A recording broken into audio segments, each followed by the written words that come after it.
The first thought I want to share with all of you is that Mary Robinson mentioned on the panel our visit to Chad, and it was a panel about women in conflict. And what she didn't tell you about was our meeting with a warlord or a rebel leader in Paris who was refusing to join the peace talks.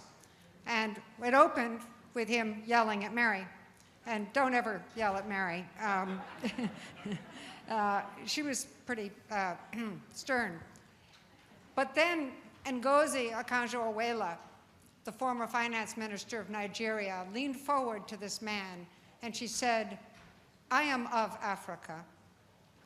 I look at you and I see my son, and I believe you are missing your moment." And suddenly the dynamic changed because Mama was talking. And then each of these women leaders, these extraordinary leaders that Mary Robinson had assembled, each spoke to him as a mother to a son. The most striking moment being when Asha, our friend, leader of the Sixth Clan of Somalia, looked at him and said, "In our country, in Somalia, there were two clans with two leaders, and we all looked up to those leaders, but they could not agree.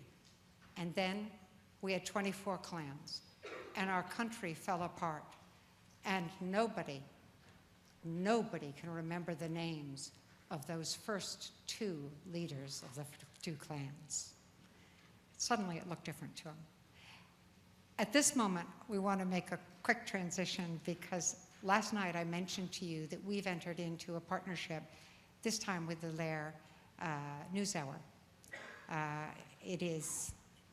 The NewsHour is something on which we all of us who are US-based, rely for knowledge that goes way beyond the 14-second soundbite, way beyond the headlines, that really allows us to explore the issues that matter in our world. And every year, you tell us that what you like best is the interview format. So we decided we'd go for the best. And Judy Woodruff and Elizabeth Farnsworth have both agreed to join us and play this role as interviewer. And you get to see them at 6 o'clock every day, but now you get to see them on the subjects that are most dear to your heart. So Judy. Thank you. Thank you very much, Jane.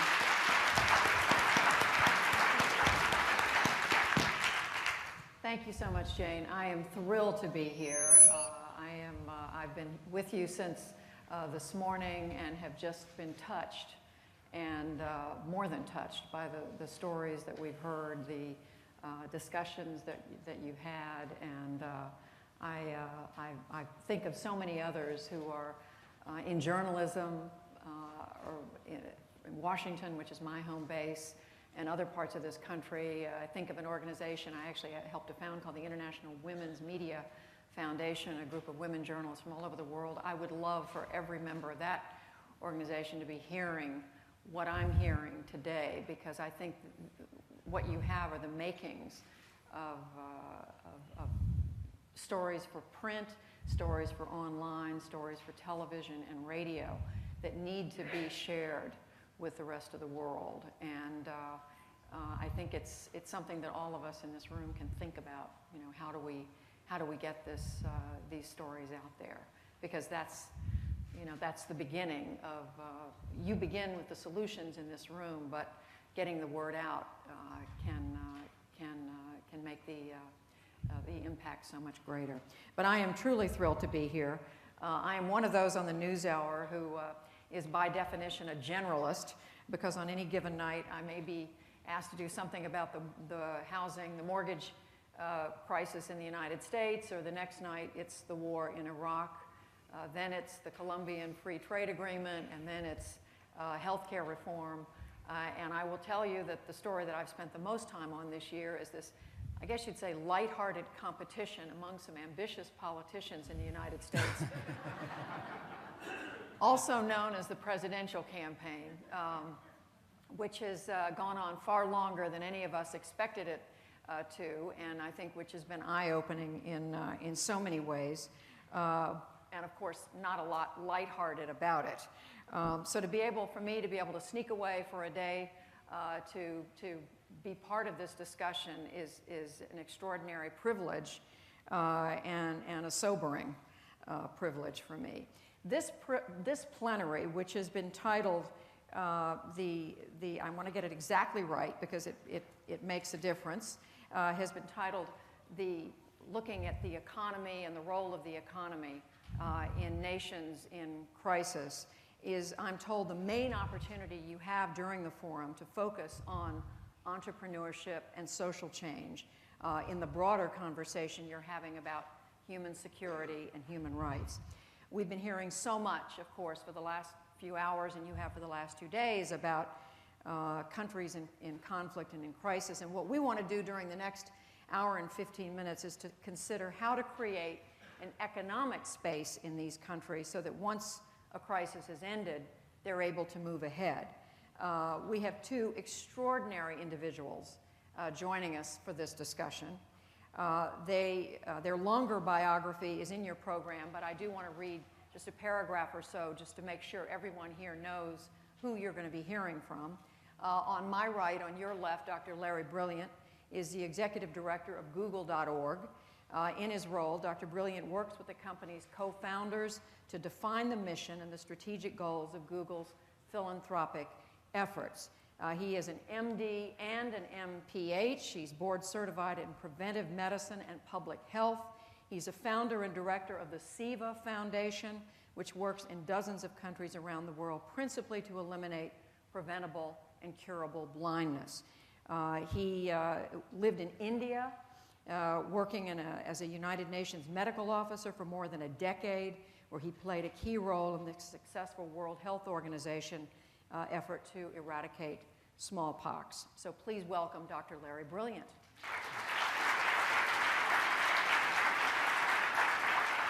Thank you. And our other panelist is Fazle Hasan Abed. Born in Bangladesh, he was educated in Dhaka and Glasgow.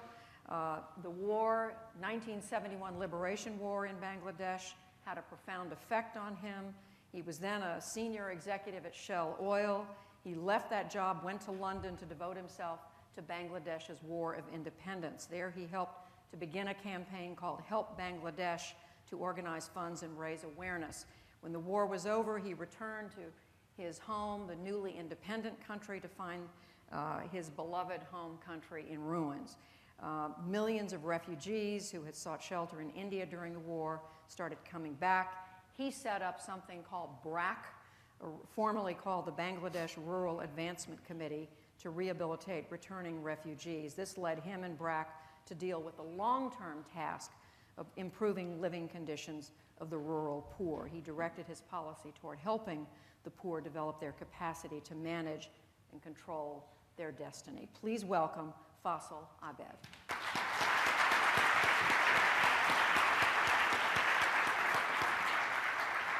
So the first thing, we've been hearing so much today about countries in crisis and some horrific stories about the effect on human beings of war and the kind of terrorism that people are having to live with in their daily lives. What I want to start with the two of you is ask, why is it important that we even consider the economic space in these countries? Larry Brilliant, I want to begin with you. Thank you, Judy. And Jane, thank you very much for inviting me. Backstage, Fazle and I were sort of catching up. Turns out that we were together in the southern part of Bangladesh exactly 30 years ago in Barishal and Patuakhali. And over the last 30 years, he has become perhaps the preeminent practitioner of economic development. So I'm intimidated as hell. And I wish you hadn't called on me first. So I'll just go back to my roots, which were in Detroit, Michigan, and remember how before I went to India, we had a prosperous, wonderful city, Detroit. It's hard to remember what a great town that was to grow up in. And then we had riots, and then we had more riots. And the data at that time showed that there was only 8 or 9% unemployment. What could the problem be? There was 50% unemployment in African American young people between the ages of 20 and 35. And to the extent there is hopelessness, there will not be hope. Self-evident. If there are no jobs, there will not be hope. When we start talking about economics and we talk about the facts, we should recognize first, There has never been a more unequal time in human history. In India, which, and I love India, 10 years I lived there, I consider myself an Indian. You know, you look and there's a justful pride that there are more billionaires in Bombay than there are in New York. But 100 meters away from a 60-story private residence, you will find tens of thousands, hundreds of thousands, millions, 100 million people living on 75 cents, 90 cents a day. This is unfair. This is unstable. This is unsustainable. This is not secure. That's the situation we find ourselves in. We have got to solve the problem of joblessness. We've got to solve the problem of hopelessness. There is a direct relationship between economic development in one part of the world and peace everywhere else in the world. And I hope that that's some of the issues we'll get at today.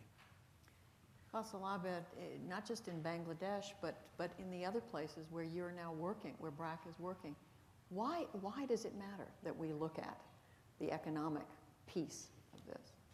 I think peace building is so important in terms of peace building. It's so important to look at the livelihood of people, empowerment of people in proper legal environment in which there is a recourse to justice. So what I have done over the last 36 years in Bangladesh, starting in Bangladesh and later on going into Africa, is to try organize poor women for power. Organize them, provide them conscientization, legal training so that they understand their rights. Provide also opportunities for them to have access to resources like microfinance so that they can unleash their potential, entrepreneurial potential. And many, millions of women in Bangladesh have now had access to microfinance and have been able to change their lives, send their children to school, improve their health condition, and also my organization has supported them in providing education for their children. And linking the enterprises of very poor people with the enterprise that we have set up with a view to providing opportunities for marketing of their products, and also in some cases where millions of women are growing vegetables but there are no seed, high quality seeds, we have provided high quality seeds for them to have improved their economic condition. So it is important to build peace through economic enterprise ventures that people can build their own destiny, educate their children, look forward to a better life, and dream a better future for themselves. How much stability do you have to have in order to begin to do some of these things at a very basic level? What conditions have to exist? Are you talking about government security issues? Well, let's take a step back. I think the whole world has gone through an amazing transformation that Fazle and BRAC and Eunice and Grameen have led to create microcredit, to bring to every woman a chance to own a cow, let's say that. I think the next step, now that we've got that and we've sort of built on that stage, is to give every woman a chance to own a dairy and to begin the process of moving into small and medium-sized businesses. It's a different kind of government stability. It's a different kind of economic system and laws to allow us to move from small loans into medium-sized companies. So for example, we actually face this interesting dilemma. The Crown sovereign funds that you know about, what Singapore owns and China owns, they've just passed $10 trillion. The large foundations have hundreds of billions of dollars in their foundation corpus. The universities have huge endowments. That money is not being put to work to build small and medium-sized enterprises in Africa or India. It's being invested elsewhere. Tens of trillions of dollars that are sitting on the sidelines. If that money were invested in Africa or India to fund small job-creating companies, then these unemployment rates would plummet. The hopelessness would give rise to hope. And that's, I think, the economic calibration that we need to talk about here, amongst ourselves as foundations, pushing governments and pushing sovereign funds. How do you address, though, the risk involved? These institutions with so much money, they want to make sure their money is going someplace where they're not going to lose a lot of it. How do you get to a point where you can reassure them that the kinds of places we're talking, and be specific? I mean, let's talk some examples here. Well, I think you need institutions. Through institutions, you can invest money into small enterprises, medium enterprises, and so on. For example, we have now set up a bank which the deposit, 60% of which is invested in small enterprises. So in other words, most of the enterprise that we finance, over 60% of our money goes into enterprises which needs less than $20,000. So this is how we promote small-scale enterprises. But Larry's point is quite right, that you also need, apart from microfinance, getting people to have access to finance so that they can survive, you also need small enterprises which create jobs for people in rural areas and in peri-urban areas and so on. Because large enterprises today are not creating jobs. Most of them are shedding jobs. Right. So you need small enterprise creation in many of these economies, particularly in Africa and Asia.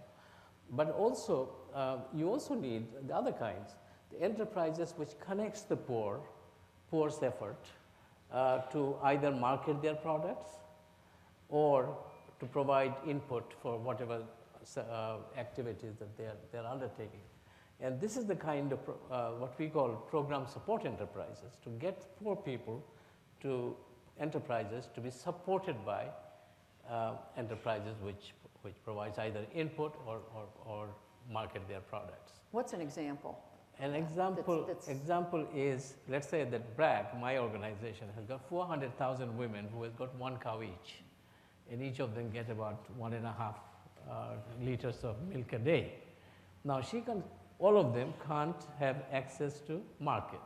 So they are so isolated in villages that there's no market in that village, that she has got her cow. So we collect most of the milk throughout the country, bring them into one place, process it, make butter or yogurt or whatever, and sell them in the market. So we are basically providing support, the linkages of the poor people's products and having a national market. Let me give you an example. How many of you are familiar with Cisco? Not the CISCO, but the SYSCO. It's a large company that goes and takes fresh meat and dairy products and delivers it to restaurants and delivers it to grocery shops all over. Well, someplace in the long history of Cisco, which now employs hundreds of thousands of people, it started off as a butcher. It started off as someone who was trying to get clean meat and delivering it to a neighbor or to one restaurant. In Ghana, there is a man named Joseph Taki, and Joseph Taki won a business plan competition sponsored by Technoserve. And that business plan competition gave him a chance to get $15,000, which was enough of an investment for him to get a refrigerator to keep his meat cold. And then he earned enough money to buy a second refrigerator. And he's on his way to becoming the Cisco of Africa. Oh, there's a long way to go yet. There's a long way to go. Let's not kid ourselves. But to take someone who starts off as a butcher and envision the hope of being able to be a supplier for restaurants all over, that's what we have to try to accomplish for lots of people. Why isn't more of that happening already? Sure. Well, I think a lot of it is us in the room. We're part of the problem. I'll tell you why in a second. There's no dearth of money. There's no dearth of capital. Capital is being deployed today in kind of a U-shaped curve, where there's lots of money now, thank God, and thanks to Fazle for There's lots of money now being invested in microcredit. There's tons of money going into large companies in Africa, mostly in extraction industries. But there's a missing middle. It's everything we think of as small business people. In the United States, 50% of all economic activity comes from these small businesses. In Africa, it's under 15%. And the reason is they don't have capital to expand. And the reason they don't have capital to expand is because all the business people here in this room, and I'm one of them, we need things in order to make an investment a good one. Here's what they don't have in Africa or South India. You don't have an exit vehicle. There are no IPOs, there's no mergers or acquisitions. You're not going to get your money out. Let's start with that. 2, there's no generally accepted accounting principles. You can't keep score. You don't know the value of the investment that you've made. 3, it costs so much to make a $15,000 investment, 2 trips to Africa. You're going to get an overhead of $50,000 to place $15,000. And you have no way of aggregating these small investments so that you can actually look at them in a big level. And there's no laws guarding intellectual property or physical property, so you don't know if you're going to ever get anything out of your investment. We need to spend as much time on the financial engineering to solve these problems so that everybody in this room feels comfortable investing in the next Joseph Taki. And let me just ask, how many of you here manage or are in charge of corpus of funds of more than $5 million? Okay, you're part of the problem. You got to get off your corpus. You got to get off your assets. Because if we don't join and find ways to solve these problems, then you're going to have the consequences, which is joblessness and hopelessness, and then all the issues that you began this conversation But with. how do you, I mean, I want to pursue. Well, I'm trying to raise $75 million for Africa for the next 2 years. And I'm trying to raise them from people like yourselves, There you go. those of you who are funding small and medium enterprise as well as microfinance in Africa.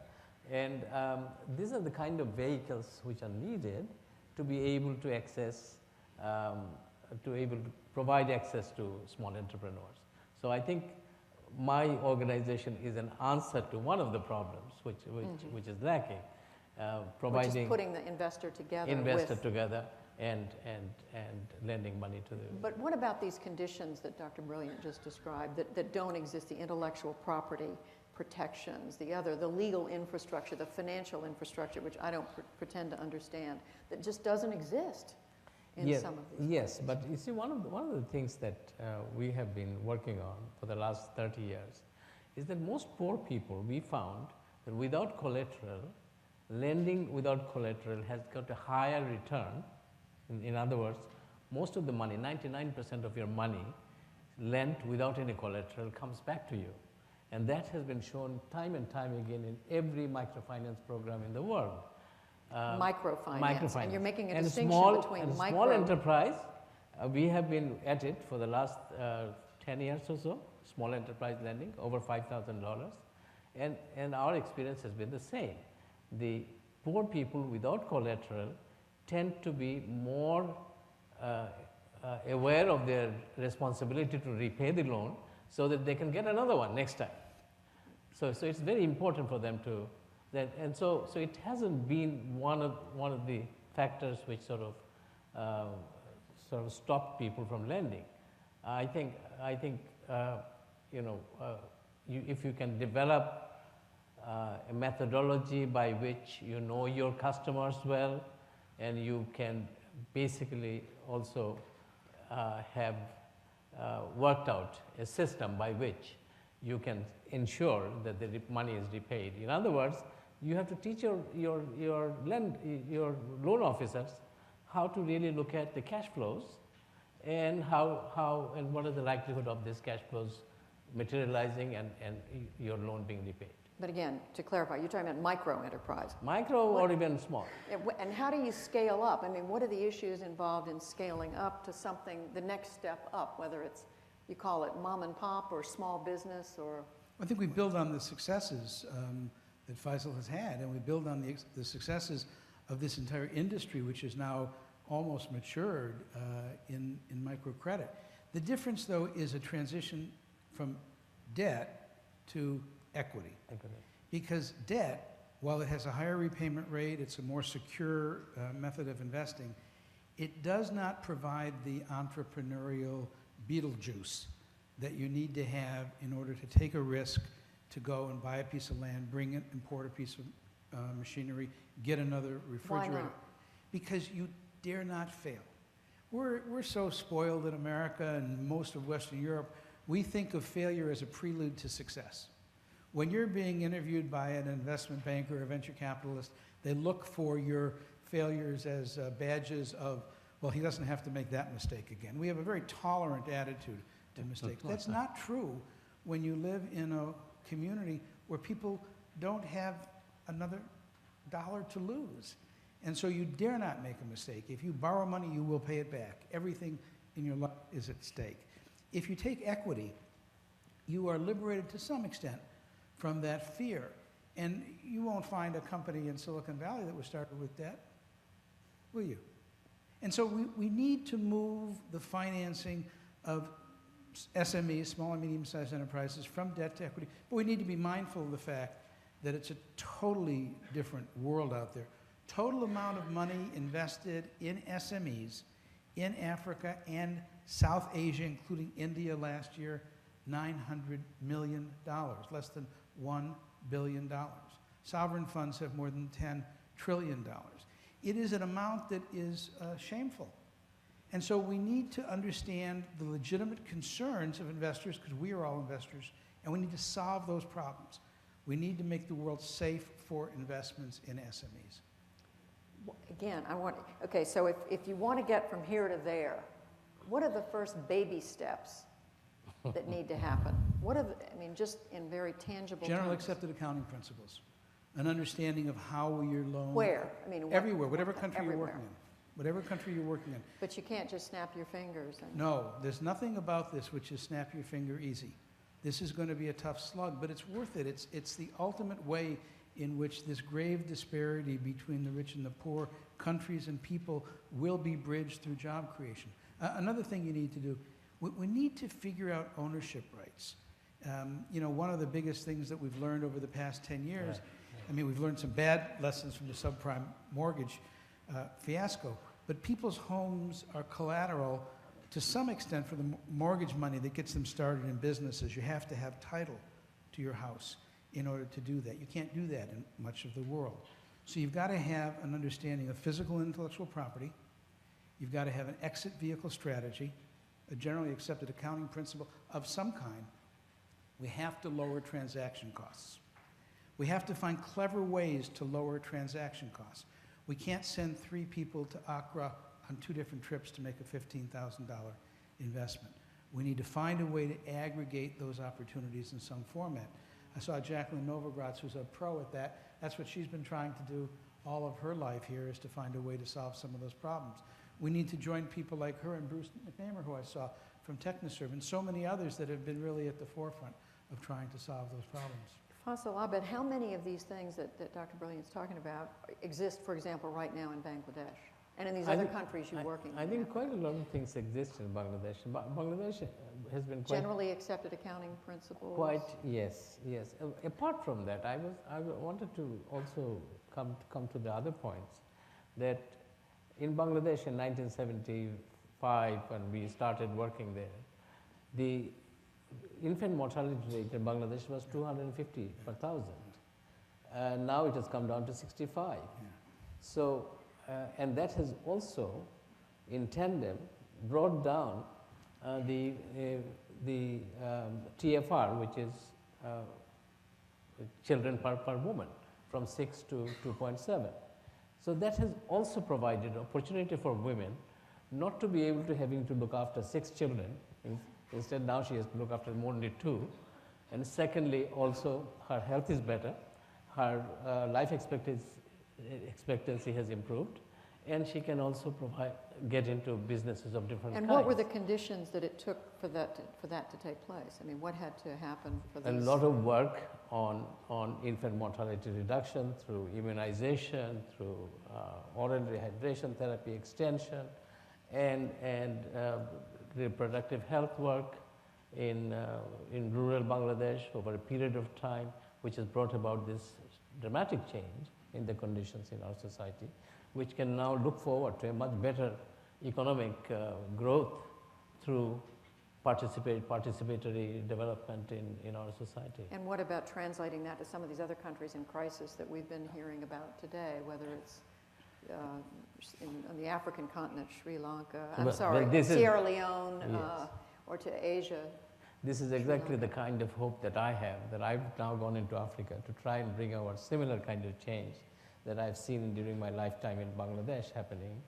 And I'm hoping that Sierra Leone and Liberia and Southern Sudan, countries, Rwanda, which has just come out of extreme dislocation, is going to, I hope, that we can look forward to a much better future for them. Particularly, I also think of another area is that women, I have always felt that women has to be the agents of change in these societies, because I think they already take more responsibility for the family, for the society as a whole, and if they are given the opportunity to become the agents of change in terms of supporting them through education, through access to finance, the societies will change faster. So I'm of the opinion that women should be in the forefront of change in societies which are. I'm sure a lot of people in the room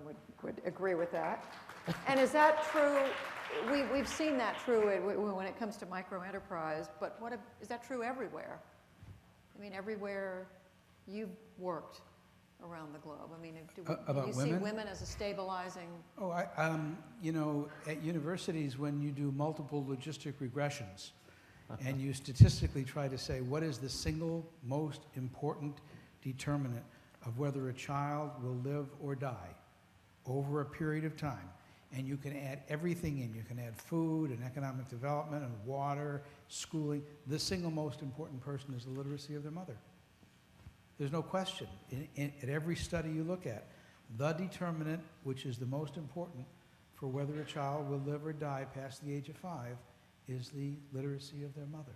So girls' education, you can't find anything more important for economic development than that. And how does that interplay with what we're talking about here in terms of conditions that are required to, Well, to have the kind of economic development? I mean, I'll just speak for what we're doing a little bit on that. I mean, so at google.org, we went to this wonderful TED event in Tanzania in June in Arusha, and Bono was there, and there was a big conflagration. How many of you were there? Any of you there?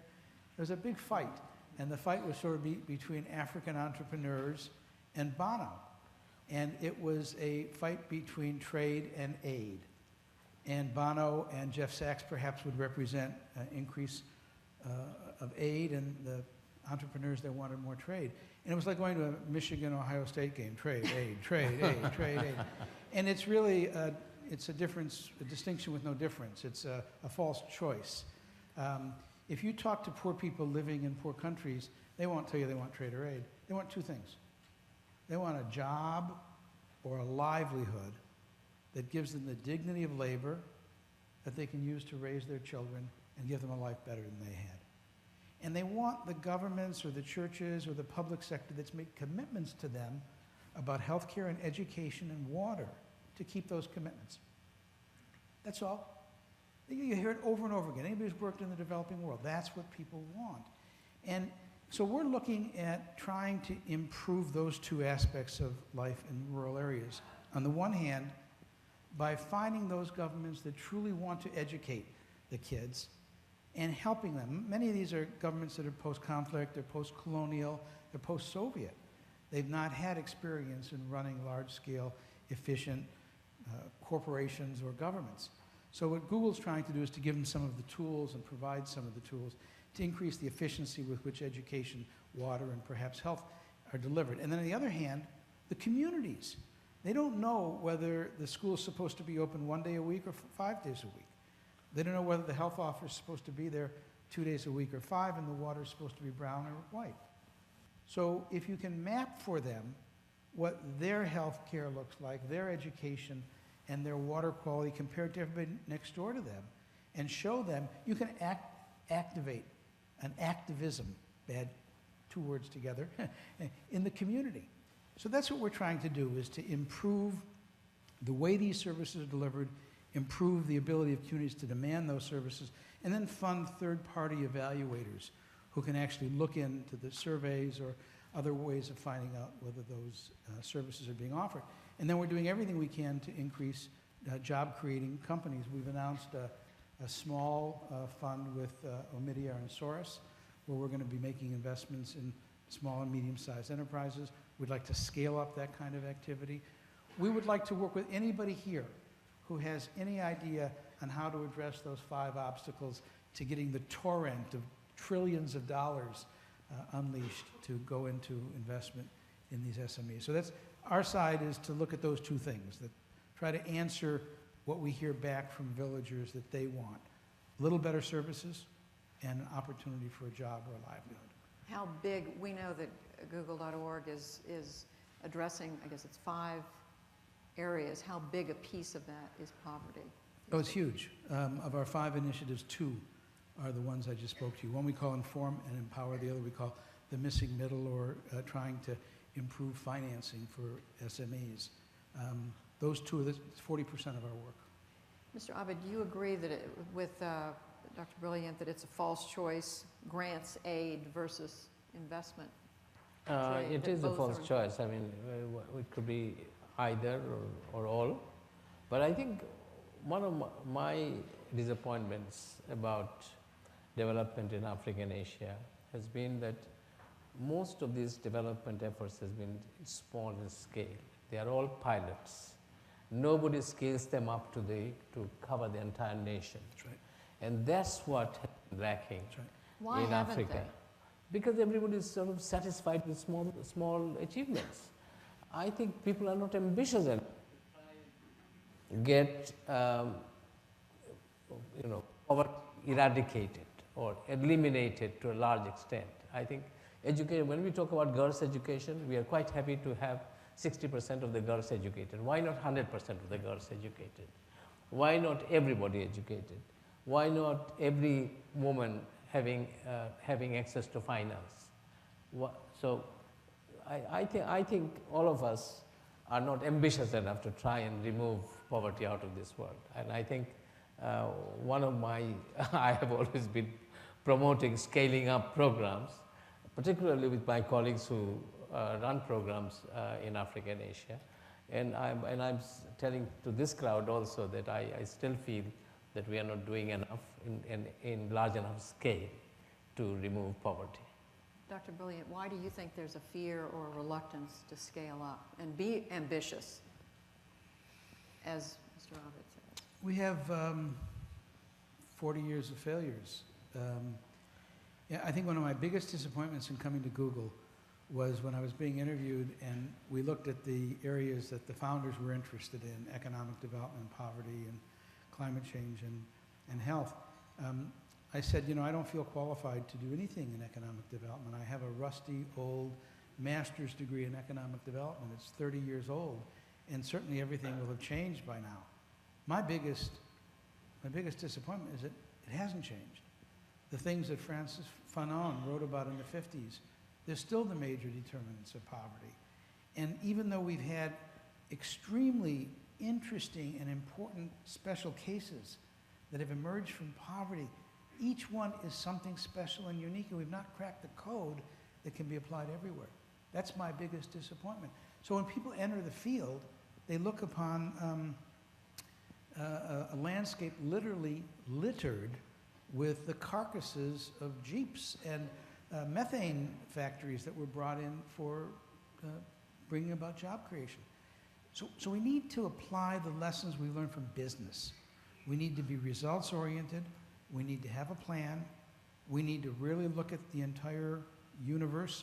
We need to do the kind of things that we would do in our business life and just take those tools and skills and apply it as if ending poverty really was a life or death matter, because it is. But how much of the obstacle, and then I want to open it up to the audience for questions, has to do with the kind of conflict, instability, political instability, just unsettled, again, politics, whether it's armed conflict or political conflict in so many of these countries that are suffering. I would under the actually burden say of something poverty. different, because I agree with what Fazle said very much. He said nobody's doing this at a country level. Everybody does it at a district level, and they cherry pick the best districts, or they do it at a village level, and they have a Potemkin village. There are plenty of really good governments. I mean, you can work in Tanzania, you could take a state in India, you could take Bangladesh. You could take places where you've got a bias towards action, a government that has been democratically elected, gone through a peaceful transition. If you can make it work there, then you become an incentive for those places that are in conflict to end the conflict. Right now, what's the incentive for countries that are in conflict if they can't see hope at the end of the line? If their neighbor is prosperous with jobs and peaceful, then they have an incentive to end the conflict. If we can't give them that incentive, what do they have? Well, I was told before we went to Africa that nothing works in Africa. And I think after 18 months of experience in Africa, I think everything works in Africa. Who told so you wonderfully. that? Who told you that? Everybody said nothing works in Africa. African governments are corrupt, and African government may have been corrupt, but I think people of Africa, particularly the women, are such wonderfully entrepreneurial that everything works there if you bring the right kind of program to them. But you look at, it is discouraging. You look at a Zimbabwe, a country that had made so much progress, and then with one leader, Right. you look at a Kenya. Create a problem, yes. Sure. Judy, the two best performing stock markets last year in the world? Mozambique and Egypt. Botswana. I mean, there's a lot of wonderful things going on in Africa that we don't know about. And we need to stop focusing just on the countries that get all the news coverage. Right. Right. Right. Speaking of which, all right, we welcome your questions. We want to ask you to raise your hand, and we're going to bring a microphone to you right here in the very, very front. If you could just give us your name and affiliation, thanks. I'm Paola Gianturco. I'm a photojournalist. Spend a lot of my life sitting on the floor of huts and talking to women. And I'm very interested in the fact that microcredit has, of course, as we all know, been very successful in helping women. And I'm very interested in listening to Larry Brilliant talking about starting small and medium businesses and being arduously gender neutral in the description of who's going to own them. We know that in Africa, it's the women who run the markets, it's the women who do the agriculture. I would like to hear from you exactly what is your strategy about women owning those small and medium businesses. That's good. That's a good question. It's a good question. It's not so difficult, though, because the same women that you found as the entrepreneurs who are getting these microloans will be the same women who will go to the next step and become the entrepreneurs to start their small businesses. In that same business plan competition that I mentioned in Ghana, there were 700 applicants for what were 10 prizes. 7 of the winners were women. Each of the top 3 categories, the winner was a woman. It shouldn't be a surprise to you. It isn't a surprise, is it? It's obviously not a surprise. So our strategy is to try to find those funds that look at the people who've already shown that they can be entrepreneurs. Those same characteristics will be the ones who've already gotten the microloans. Next, there's a hand way back there. Is there a microphone close to her?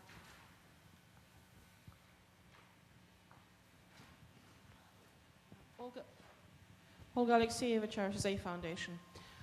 It's a question to Larry Brilliant. I'm sorry, we didn't hear the name of the foundation. Olga Alexeyeva from the Charities A Foundation. Thanks. Question to Larry Brilliant. You mentioned, and I fully agree with you, that we need to go beyond microcredit and to look at small and medium enterprises and generally different investment climate in Africa and in Asia. But at the same time, we know that China invests heavily in Africa. Russia starts investing quite heavily in Africa. And for some reason, they don't have that kind of problems of risk and raw conditions because they live through that and they know how to deal with it. And partially they know how to deal with it because they feel quite comfortable giving bribes, cutting corners. So do you think that we not only need to talk about investing in this region, but how we invest, and what about ethical investment? I think that side is also very important. Thank you. Another very good question. I don't think that if you look at those investments of the two countries that you've mentioned, you'll find a lot of them investing in trying to help a woman own a dairy or a food services company, as I mentioned with Joseph Tacky. I think you'll find them investing in large extraction industries. And the rules of that game are quite different. The amounts of money involved are quite different. The assets that can be pledged are quite different. The ties to the governments are quite different. The profitability of each individual transaction is quite different. I don't think they've cracked the code. I don't think they've solved the problem that we need to solve, which is how to get this enormous amount of money, which is sitting in corporation endowments and corpuses and in sovereign funds. And if you read the sovereign funds, I mentioned there are over $10 trillion in sovereign funds. At Davos, I was reading some of the organizing principles of these funds. It's usually organizing principle number one, make a lot of money for Singapore. Organizing principle number two, invest in Africa in small and medium-sized businesses. But the money doesn't go into those businesses. So I don't think we've cracked the code. I don't think those examples help with the kind of job-creating small companies we're talking about. I certainly admit and agree that they've become major investors in Africa. I would argue it's probably more oil, diamonds, gas, and things like that. Okay, let's see, right there in the middle. Here comes a microphone.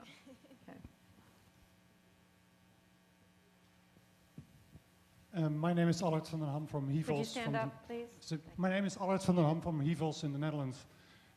Abed, you said that one of the objectives of BRAC is to help women deploy their energy and their business skills in society.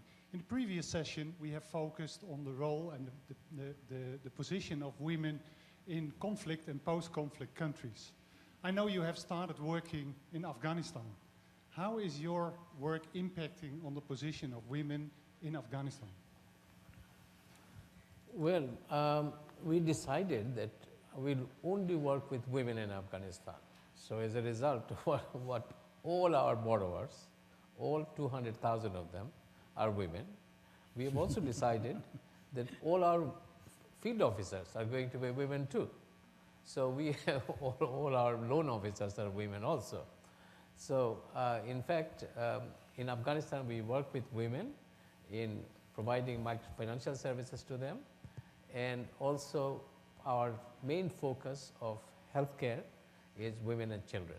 So we provide reproductive health care to women and children's care, to mother and children's care. So basically, I think our Afghanistan program is focused on women simply because women have been has suffered so much under various rules in Afghanistan and suffer in every conflict situation and everywhere else in the world. How deeply involved are you in Afghanistan? Very much deeply. We are the largest NGO in Afghanistan. Okay. Question? All the way over here, and then we'll come back over here. Yes. Yes, thank you for this discussion. Very, very pleased to see this focus on SMEs. My name is George Petty, and I have great interest now in micro venture capital. And my question is really how we define SMEs. It's usually defined by the number of employees, and I hear in terms of investment sizes, investments up to $3-5 million as SMEs, when I feel that the niche and the necessity for investments in many of these economies is really less than $200,000. How do you define that? Do you direct that to either or both? Or? Either or both. Well, in my case, in Bangladesh, SME would be between $5,000 and $30,000 would be small, and $30,000 to $300,000 would be medium.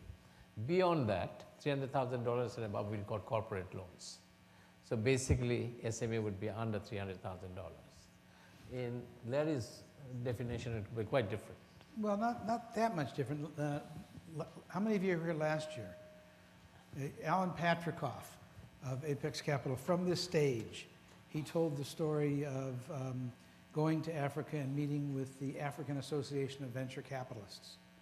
And he asked them how many had made an investment of less than $5 million. How many of them had made an investment of less than $3 million? And how many of them have made an investment of less than $1 million? There wasn't a single person there who had made an investment of less than $1 million. And he said, that's not venture capital in Africa. You guys are all something else. And he walked out and he left. I don't know if he really did or not, but that was his point, was that you're dealing with a totally different scale. You know, we're certainly looking in a scale a little higher than this, but not much higher. 25,000, maybe as much as 500,000, could be $1 million at the extreme. Over time, each of these are going to be tranched. You're going to start off with the smallest you can do practically. And here's where one of these 5 obstacles comes up. How can you make an equity investment in Ghana or in Tanzania of $25,000? How can Ghanaians do? I will tell you one good thing, though, which is that after the business plan competition in Ghana, where there were these 700 applicants and the 7 of the 10 who won were women, the quality of the runners-up and the people in 3rd and 4th place was so great that a venture capitalist and private equity guy from Morgan Stanley in New York moved back to Ghana and started a venture capital fund just to invest in those people. So I think there's a lot of hope if we can just kind of find ways to solve these structural problems. Yes, right here, this gentleman right here. Thank you. Is it on? Yeah. Yes. My name is Roy Jacobowitz. I'm from Axion International. And you've spoken about cracking the code and microfinance as a mature industry. I think it would be more accurate as representing an organization that's been doing microfinance since the early 70s. It's a mature concept that still has a lot of growth to become a mature industry. And the key problem, the key code that we face is cracking the code of scaling in large countries. And I know you've both thought about this a lot, but could you talk about what you see as the key elements for scaling both your strategies in the large countries like India, like Brazil, like China, where neither microfinance nor small and medium enterprise finance is in any way up to scale? And as a secondary question also, Dr. Abed, I agree that you know what, let's answer that first one, and then we'll see, you know, coming back to the second one. Large countries, got the world's China. most successful story right here.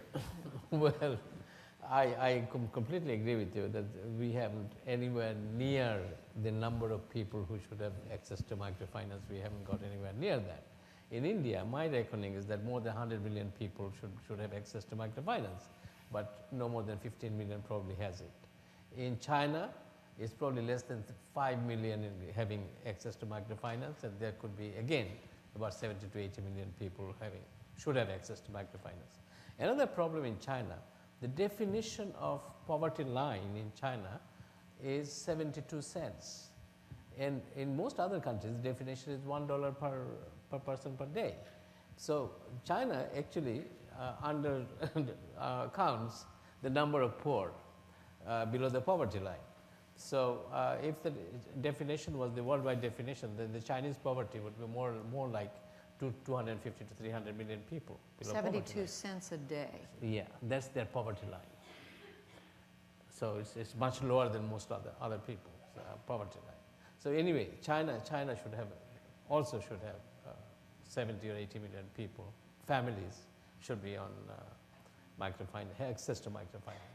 So we are far behind. We are nowhere near covering the number that we need to cover. But in China, you have government barriers, don't you, to doing some of the Yeah, things in you China, do? of course, we have been trying to get a license in China, but we know that there is a huge lack.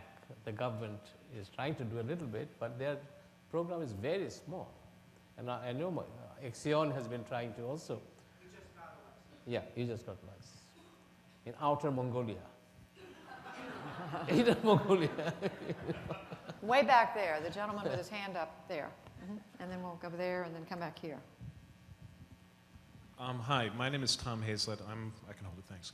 I'm from Seven Seas Capital. A question, I think, to both of the panelists, but maybe directed more to Larry Brilliant. You spoke of the missing middle, and if you could bound that for me, because I think I'm troubled by the expectation that the trillions of dollars are going to migrate to this space by investing in companies with capitalizations of $25 to $100,000.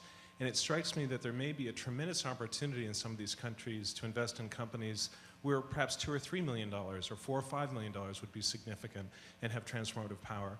And when you consider the risk factors, you mentioned 4 or 5, who's leading to step into this to sort of define and shape this? Because if we're waiting for the rules and regulations without capital at risk, I think we're going to be waiting a very long time. So I'll just take a first crack at it. And Yeah, sure. Then you can sure. clean up after me and fix it.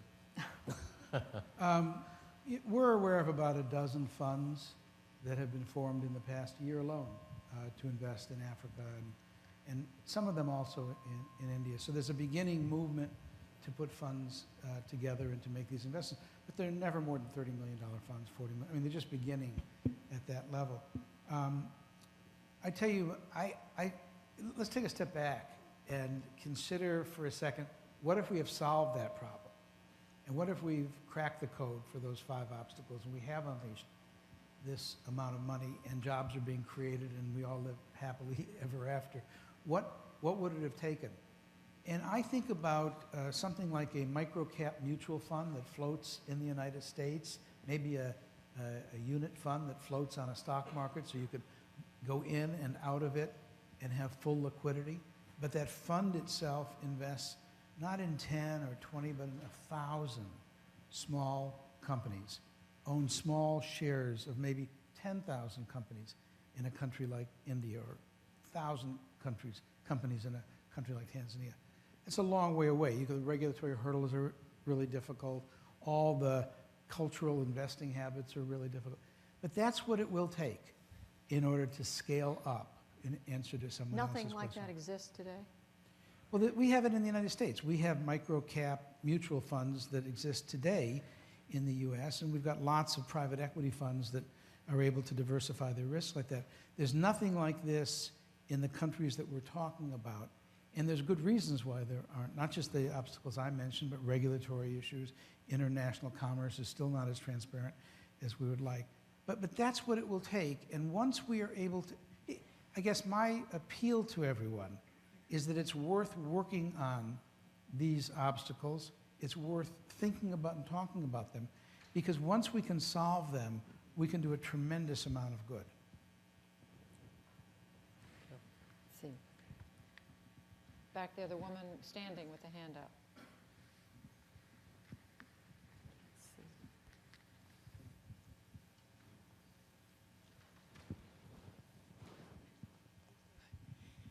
Thank you so much to the panelists. My name is Heidi Kuhn, and I'm the founder of an organization called Roots of Peace. And 10 years ago, we began an initiative called Minds to Vines, with a vision of transforming minefields into bountiful vineyards. And we were told that we could not possibly achieve this in Croatia. Sunday, I'm departing for our 8th village that we're demining, and it's now the 2nd largest tourism destination in the world. So to me, that defines hope and economic viability for farmers living in previously war-torn countries.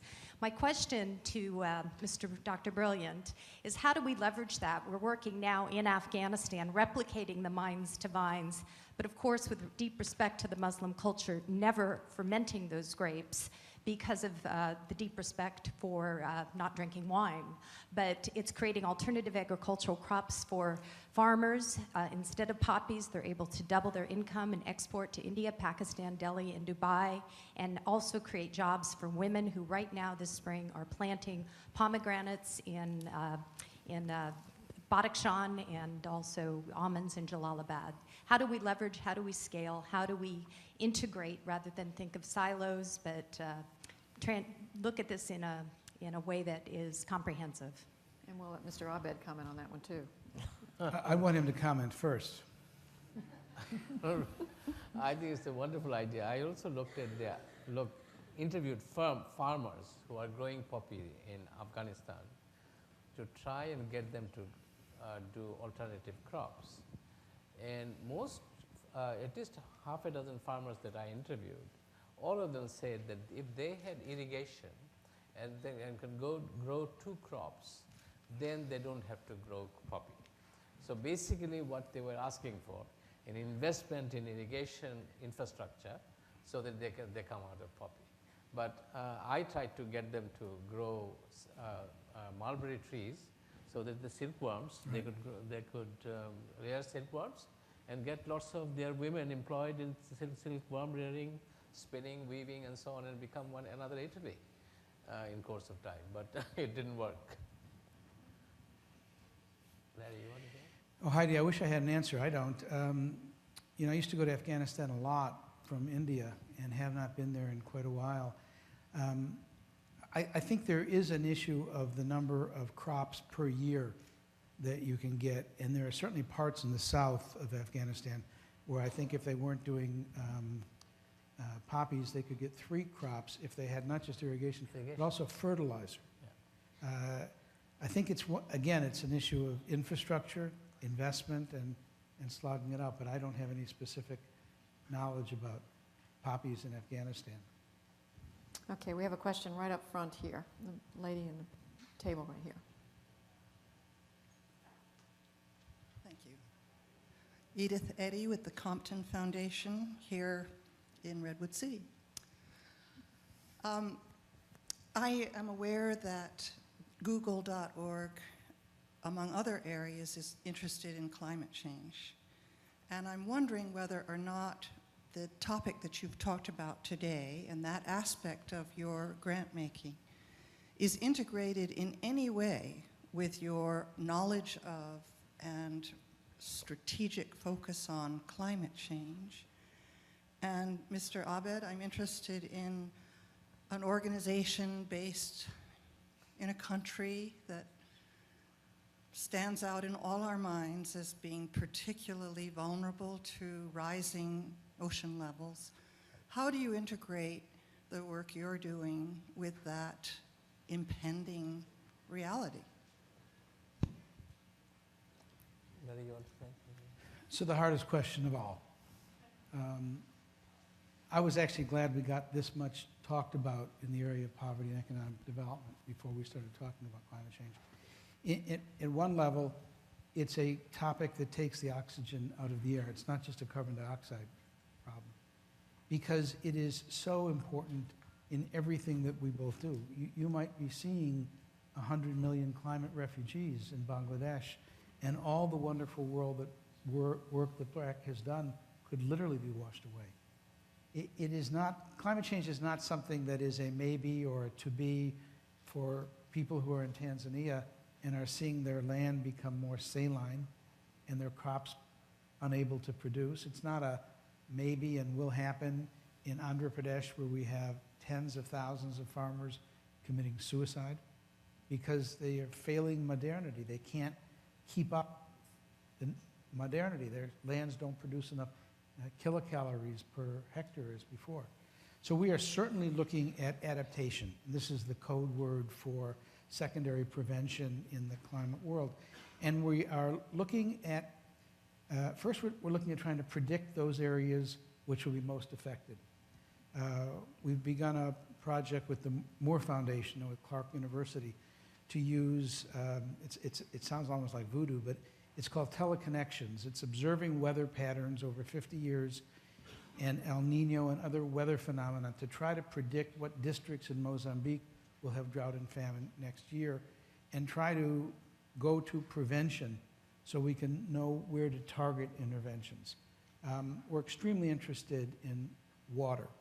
We're trying to find ways that individuals can know the quality of the water they're getting and observe the changes over time, because water is sort of the rounding, it's the way in which all climate issues get translated into villagers. I'm extraordinarily worried that climate change will exacerbate an already untenable situation. We talk about this in our office all the time. Every time you try to make a gain in increased income, increased jobs, you think 5 years from now, that kind of job may not exist. That coastline might not exist. That water table may have dissipated. I was in Madurai in South India not so long ago, and the water table used to be down to 15 feet. Now it's down to 280 feet. The primary aquifer under Beijing is now down almost 300 feet. The places that we're talking about are not just the places where economic development is urgent, they're the places that are the first line of defense against climate change. So you're right. We need to do more than we're doing. That's the answer. No, for Bangladesh, I think it's going to be a life and death question, particularly sea level rising, and 35% of Bangladesh would go underwater. And we are the most densely populated countries in the world, the most densely populated country in the world. So we need to do something about it. And we have been thinking about what the Dutch did to protect their country from the sea. So we need to basically try and build dikes over a period of time. It will probably take 30, 40 years. In fact, this week, last Monday, I saw the president of World Bank, Mr. Zelik, to try and get him to mobilize resources for such an eventuality. So that over the next 30 years, we're going to build dikes to protect Bangladesh. So we are thinking about these issues and aware that there are many things that needs to be done to protect our people. And also, not only that, but also climate change also means that there will be some areas of the world which are now got water, will not have water. There will be arid land, so we need to understand arid land agriculture better, what kind of crops we need to grow. We also need to understand where there are too much water, can we grow crops in the submergent areas and things like that. So there is a lot more to do on climate change in agricultural research, in building dikes, protecting land, and so on. Thank you. Judy, could I add one more comment to that? You know, when the British built their hill stations in India, they built them over 6,000 feet because the mosquitoes that carried malaria wouldn't go up that high, couldn't live up that high. Same thing in Africa, if you look at all the high major cities that are at elevation line. Well, mosquitoes now do go up that high, and they do carry malaria up that high, and there's no place now where mosquitoes can't go. I expect that we will see malaria in Hollywood, in Miami, within the next decade. So if you think about it, one of the changes that climate change is creating is a change in the way that mosquitoes and other disease vectors live their life. It also changes the way animals and humans live together as we cut down the rainforest and we move into areas that heretofore never had animals and humans living next door to each other. And there are 30 new zoonotic diseases, diseases of animals that have jumped species to human beings, and many of which could become pandemics. A lot of that is because of climate change. In a way, every conversation that we're having at the Global Philanthropy Forum this week is the same conversation. It is about modernity. It is about unequal and unfair development. It is about the changes that climate, global warming will create for diseases and for poor people. It's really one conversation with a lot of different elements in it. And we're not doing enough. We're not doing it fast enough. We don't have answers to a lot of it. We are just about out of time, and everything we've heard, much of what we've heard has been sobering, and so I want to ask each of you to leave us with one thought that that gives us hope, something to hang on to. The only thing I can say that we should be ambitious about our goals to uplift the world out of poverty. I want you to think about Joseph Tackey.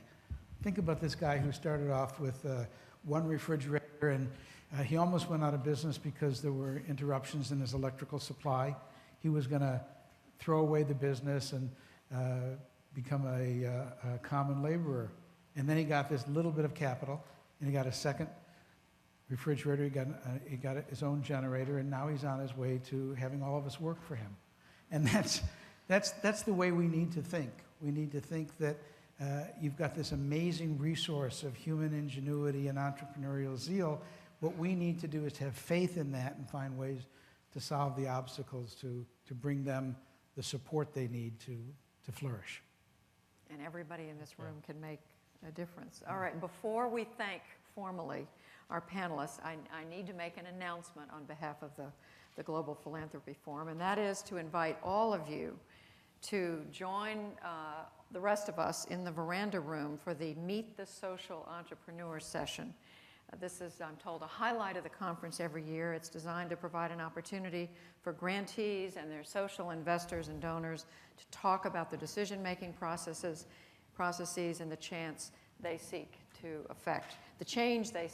affect together. We want to thank our partners at Avena, at IFC, and the Skoll Foundation, who have helped make it possible for you to meet these enterprising leaders from all around the world. Appetizers and drinks will be served, and after the Social Entrepreneur session, please join us back here in the ballroom to hear the words and music of Annie Lennox, and join us for an evening plenary session with Richard Branson. Now I ask you to join me in thanking Fazle, Abed, and Lehrer Brilliant.